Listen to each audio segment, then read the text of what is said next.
ॾिसी रहिया आहियो सिंध ग्रीन न्यूज़। मां आहियां गुलज़ार अहमद चांडियो। ख़बरुनि जो सिलसिलो जारी आहे। हाणे ख़बरूं शामिल कंदासीं।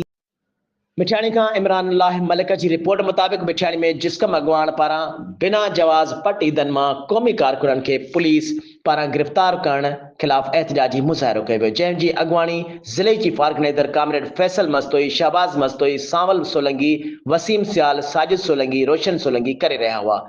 उन मौक़े ते अॻवाननि मीडिया सां ॻाल्हाईंदे चयो त 17 जनवरी रहबरे सिंध साईं GM सैद जी सालगिरह वेझो ईंदे रियासती चुर्च ते बिना जवाब पुलिस पारां कल्ह राति खां क़ौमी कारकुननि जे घरनि ते चढ़ायूं करे क़ौमी कारकुननि रुस्तम शर खे गिरफ़्तार कयो वियो आहे, जंहिंजी असां सख़्त लफ़्ज़नि में मुज़म्मत करियूं था ऐं हिन ग़ैर क़ानूनी गिरफ़्तारी ख़िलाफ़ मिठियाणी जे मुख्य GM सैद चौक ते असां पुरअमन एहतजाजी मुज़ाहिरो कयो आहे।